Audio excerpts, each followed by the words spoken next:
zo bel zo turin a zo na nei tu member zo do pulul chuan thanga kan so post speaker kan ram economy in hana chu PWD ki ani ya a chiang mm a chu wang chu ni mai theya state kan ni atang in PWD hi chief minister hli rin an la thing ani minister dangin an la langai PWD a hianin poisa tam khop maya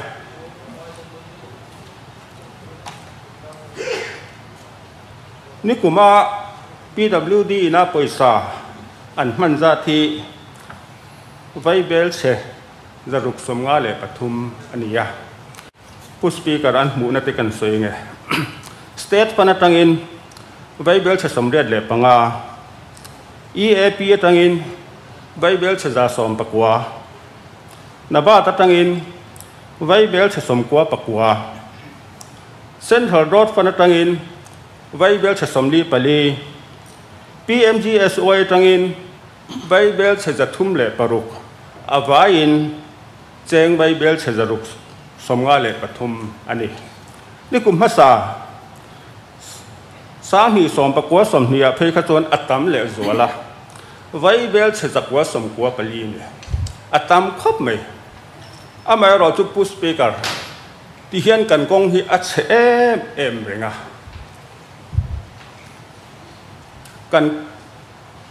kan kong chiat chan te at lo chan te na a hun taka zo lo ani na chan te kan han zo hian department how to te chuan ti hian min sang thina contractor kan ngam lo kan thu soin om sia nei ve lo ti ani thina apoi em ne hetiang zat poisa kan manga hetiang em kan kong chia hi apoi em ani chu ti ani chuan he kan kong chiat san te hi na en kol tu quality control te hianin thuan nei lo mi tu nge heta hian amo phur contractor nge mo phur na en kol tu nge an na pe tu minister ti ka zot non le zo bel zo turin pharsang hoi do panheno ma pusingu len chu le pulrin sang ralte au pazok pusingu len chu kan so ma sang o member zo tak pusingu len chu pu speaker pharsang da min huwa kalom le mai lom thu so ye pu speaker ka zo na chu wanglai ni tin chan chin bu date ni hi thakwa sang ni le som pakhata headline a khan KMMTP Kaladan Multimodal Transit Transport Road compensation claim zathi Mizoram aya alet khatle point som ni le pathuma lian zok sing hi sanga zakwa somli bial panga square kilometer angin zialan ania hekong atan hian meter som ni pali kong sakle kong thang meter som pan hi ve so equer ni in kalothia he kong pui compensation atana equer the zawzong chu 2.3959 square kilometer ani line engtin nge singhi sanga zakwa somli pakwa bial panga square kilometer anga claim area hi chu chua ani thei tin he claim area chu chua dan mathematical calculation detail tak a chu chua na lekha poimo len pass document min pe thengem ti na ka zo bela apan hi na dirtlang longtlai dirtlang parwa LDP road anti hi BRTF puta mani a kan bial lam kong lifeline tak ani a akong hi a che em maya a congressman kong sia kan soi thina tu ni chu chia pon ni lo arap tha kan chu tiang kho pa chia chu nia chu BL2 MLA kan yang point Chief Engineer Puspak Zemabok ne na hian siam thaturin ka jiak ve a chu khongai takin kan Chief Minister Zom tak hian min zui sakse kadua akonga chiat mai pi alama ngeng pui leilon athar do me kania alhui Bailey Bridge thir leilon hi achiat to wangin lot pur motor pakat ma kalkai tir an phal lawa himi kong ina kong sortu tetan har saknan namen lo athenga chuwang chuan khongai takin bungtlang south to basai kai le ngeng pui leilon chiate ki Chief Engineer Puspak ne na hian kan Chief Minister Zom tak hian khongai takin bindil pui thengem mi soi sak thengem ti ka zota tina pathumna chuan kan riat thewangin NH54 vai reng te tu tuipang zaika poisa tangin congress sun lai khan 4 lane turabuat sai ania tuna hian malak mek ani kan theu mai chuti mek lai chuan long tlai le rang chal kon inkar congress Sorkar lai kong chia intia helama purut kim baden nam lai po khan dakar thum le chung le vel kan kal china tuna pechon pu speaker dakar nga vel kalanga ya a chem mai ani lo arab tha ani chuwan chuan hei kan thewa COVID-19 in minti bo ema kan Sorkar in longtlai dam loin ate sai ha te ICU min handa sakvena in ventilator de ponda a operate tutur doctor bi thiam nom le si lawa COVID-19 ZMC pan pui tur te chu izo na han lut dro le speaker kan har sakna la ta kha khongai takin kan soite langa health department at subject a chuak si lawa ngoro chuta chuan dam lo impurna tan te hen amangan thak mai ni chuan chuan pu speaker khongai takin he kong hang chal kon tu long tai abik takin kong serap thak lutuk congress Sorkar lai chuan kong a chia MNF Sorkar chuan arab thak ani chutiang ang chu ani awangin hi company tho ania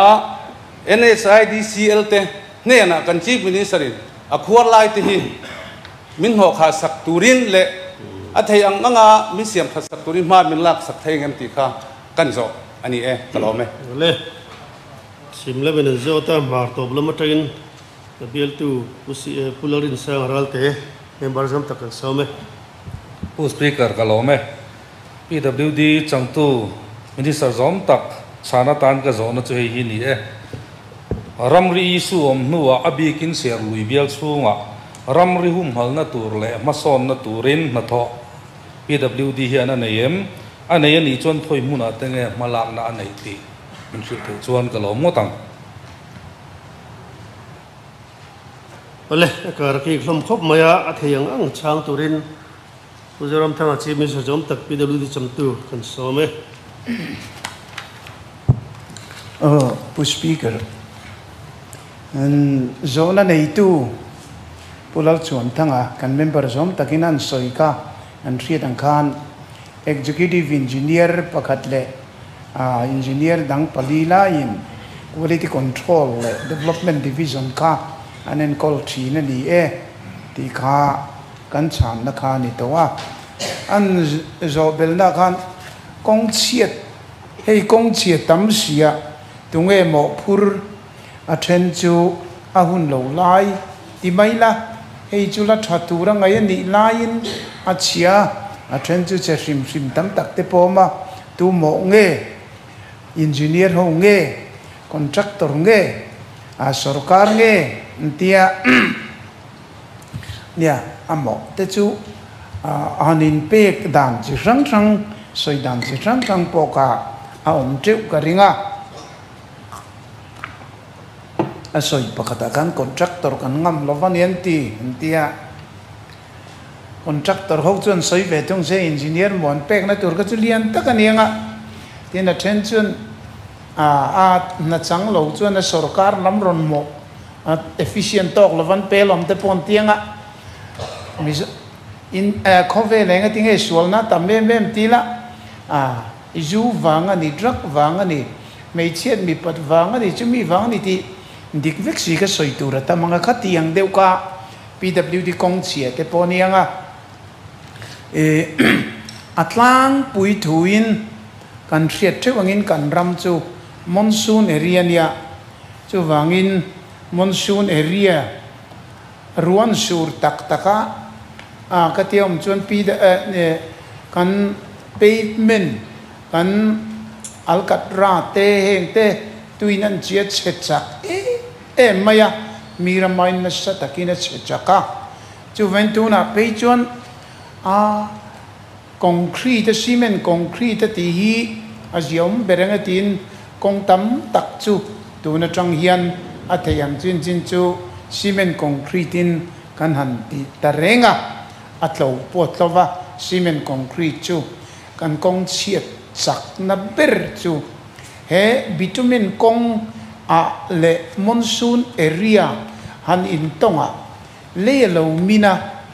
kong chaka tangin chu chuan side drain lo khuwa patui na chi ma hemi kan bitumen man hian furangam lo tuyangam lo maya hi a chiat na cham tam takania tin chulova chuan contractor tenanan mo ve chu lung kan nei thalo lutuka miram kan ang lova chu vain hemi hi chanani anti te po a oma tam tak chu lung problem nen fur che problem nen sangson local problem nen contractor ten manian lo chak lo na chi rang le an material an phur na len in tol na fu lo nen an na te pon surrender topati ngai na om lo an te thei to pan chu point aramin kan weatherina azir lo dale kamilai advantage kha a chiat na hian local ta si thina chung te po chu ani boka a engineer te po fel lo tak te pon lo om trevanga amar chu fel tak pon tama tuna kan engineer du than thiau po tila tunang period chuan englai po kong thawun tur chuan poisa sangson tam tok nei te khang ka alo harsa a kan hriat thewangin tu ma tangin keini state chang ni lo state danga po kong che takan nga ema an aw la po ani renga chu vain kong chiamo phurtu chu atam khop mai a kan weather te kin kan ram leilung min ol samte engineer mo phurna chin te contractor mo phurna te raw material mo phurna te po heng hi ani treve ti kha ka chan na ni mai sela akai kuang heiwang hi ni ti ngot kha pakhata a love a in bel bom kho mani ti kha kan chan na ni sela tin a then pe ka chu klima kan member jong tak pungun yan chungan zo kem PTT lama compensation claim and suit dan land pass document min pet em tia ka eng po ni se khalai ka chu kan lo enanga a harsa lo tura ka ngaya kha an lo thiranga tuna chuan helai hi solai compensation kal peso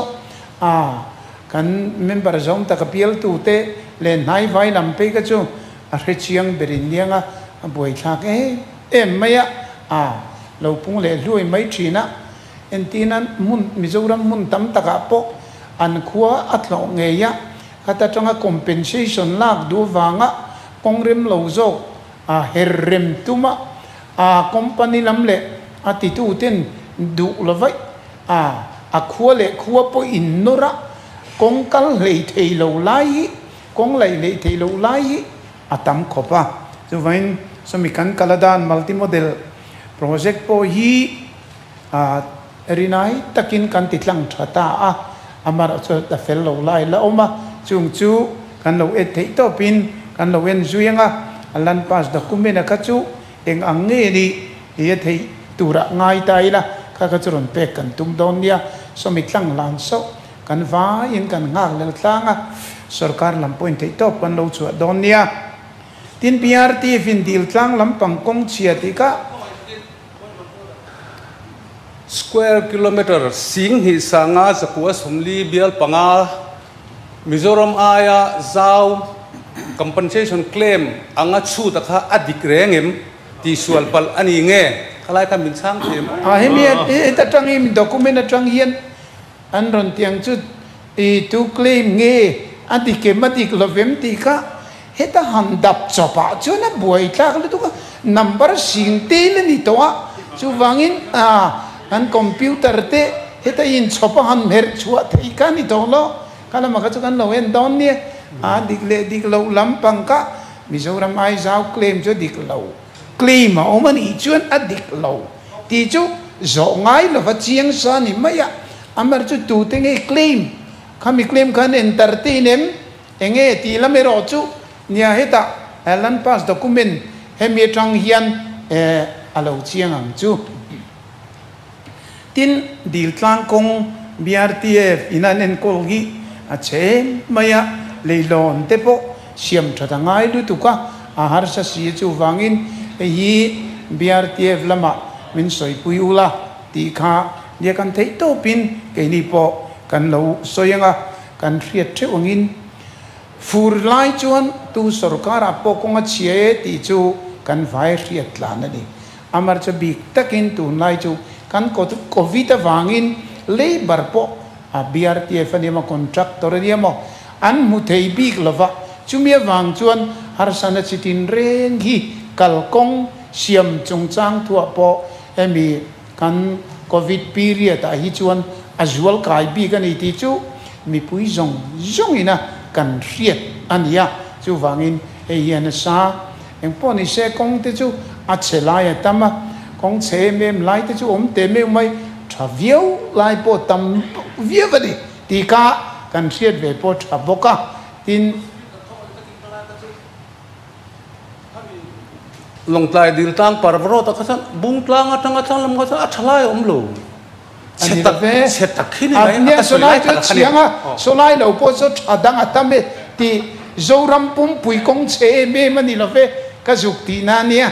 abung tlang bulai anni po kong siam te nia fur chia te nia factor tam takal khom lai nia leilon chia te po nia chung chu nia kan thei to pin BRTF lam po chu kan lo tianga anni po nan soi tu re chu kan labor keima ni kan covid chung le chung chuan min ti boina sani anti vetrin kania ang pon se hei chu kan thei to pin BRTF lam po tran lo la te u se deu ma sela kal thei ram siam dan te lo dap teu ti te chu kan lo ti don nia tin pulal rin sang ral ten ser lui bial tu kan huta an bial lama enge ni PWD lam hian kumia bik takin ramri bul lama te khuan enge kong siam te in neem ti te kha aron zota hi kan theng tok tokin abik takin ramri bula kan police te omna tur tele ramri ven himna tana kan mamo zuala te ka chu lo thok rok ro u sang sona ma point lo thok ula sang son formalization chu nakina kan zui zel don dia kan tiai a tho po an lo thok roka amara chu a trend te chu thal de ulai tho ni ma se tam taki chu fur lai ne van duang in tho chak thei lova chu ti chung chuan e tia kan riat thei maya chuan khu kong siam chin ai soi te la PWD kon sa na ni wangin horticulture farm atanga ai tlang police duty post ku KM ni le point pasari laiania khu hu kan siama tun nai emi ram ribuai an kal an jual nu yan tin panina chon ai tlang police duty post atanga mid lai tlang police duty post ku KM thum laiania chung chu kan siam boka tin high school tui khua ro ta tanga singkili road vaireng te kem khat kha kan siam bok ania tin mizo fet petrol pamayo si veng vaireng te tanga phai senin kar kem som paru ku kulai area a an siam phat ani boka tin buarche phai nu ama tanga buarche police duty post kem khatle achan ve ku siam ani boka leise ko ta tanga ban kang kon road sai pum mi ku kem thum le chan ve chu kan siam bokania tin ban kang ko na changa tuition nar sai pum ei kem li kan siam boka tin ban kang ko na changa choi lung sai pum ku kem khat kan siam boka tin sai changa tuition lui sai pum hemi kem khat kan siam boka buarche police duty post atang sai ha puivi meter zasari hi lai chang tura malak mek ani na siam zo ala ni lo deu tin lei tan atang si pui zau vai reng te kem khat khu siam ani to boka sabual mual atang ai tang lui vai reng te kem khat ka som pani ne som pathum na buarche tlang atang sai phai kong po tur kem kwa khu lai mek ani la zo lo deu ani tin khang kha PWD kulai area atana tun nai bor kan malak na bial tu parliament zo ta ka chuan hi kan theyanga kan lo tho PWD thok tampo kanin ti ve ko pe hi ka tang kha min NH54 Council kon tu long plai NSIDCL te kha khongai takin thok thaturin min thil sak thaingem ti kha khongai in house a chan ne ka ba du ka poka nia rangchal kon tu long plai lam khami konga poka BRTF in thei to pa lo diesel tur chuan contractor tenena kan lo ti bokdon dia ale khami ka speaker kan chan thei ni ne